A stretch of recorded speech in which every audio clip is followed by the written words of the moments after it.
জান্নাতুল ফিরদাউসি নুজুলা। আমার যে বান্দাগুলি ঈমান আনবে, সৎ আমল করবে, তাদের জন্য আমার পক্ষ থেকে গুড নিউজ হলো, আমি রব্বুল আলামিন তাদেরকে জান্নাতুল ফিরদাউস দান করে দেব। সুবহানাল্লাহ।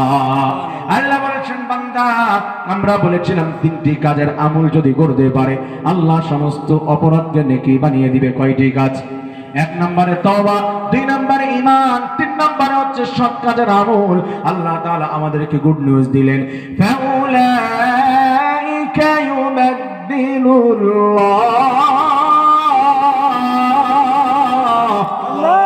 আর যে আল্লাহু আকবার। আল্লাহ বলেছেন, বান্দা তুমি যদি তওবা করে নাও, তুমি যদি আমার কাছে অনুতপ্ত হয়ে যাও, আমার পক্ষ থেকে পুরস্কার তুমি শুনে নাও। লাস্ট পর্যায়ে আমার ভাইরা খেয়াল করে শুনুন, আপনার জিন্দেগিতে মিথ্যা কথা আছে, আপনার জিন্দেগিতে চুরি করা আছে, আপনার জিন্দেগিতে হচ্ছে নামাজ ছেড়ে দেওয়া আছে, রোজা ছেড়ে দেওয়া আছে, আপনার জিন্দেগিতে যত আমল আপনি করেছেন সব বদ আমল, কোনো নেকি আপনার জীবনে নাই। আমি যদি আপনাদেরকে প্র্যাকটিক্যালি দেখাই, আপনার জীবনের মধ্যে কোনো ভালো আমল নাই। আল্লাহ বলেছে, বান্দা অপরাধ করতে করতে তুমি পাহাড় সমান বানিয়ে ফেলেছো, এমন কোনো অপরাধ নেই যেটা তুমি করো নাই। তোমার আমল নামায় শুধু বদ আমল আর বদ আমল। বদ আমল থাকে বাম পাশে আর ডান পাশে থাকে নেক আমল। বলুন তো আমার ডান হাতে কিছু আছে নাকি? ডান হাতে কিছুই নাই, বাম হাতে আমার দুইটা টিস্যু আছে। এই দুইটা টিস্যু ময়লা আছে না নাই? এই যে ঘাম মুছলাম, এই যে দুইটা টিস্যুর মধ্যে ময়লা।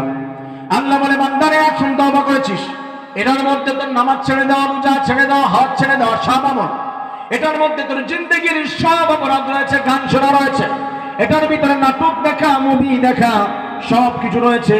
আজকে এখন যদি তওবা করতে পারো, আমি আল্লাহ তাআলা চাইলে এই অপরাধগুলো জ্বালিয়ে পুড়িয়ে দিতে পারি। কিন্তু আল্লাহ তাআলা বলে, না, আমার বান্দা অপরাধ করলেও করেছে তো, আর এটা করতে গিয়ে অপরাধ করতে গেলেও কষ্ট হয় কি হয় না?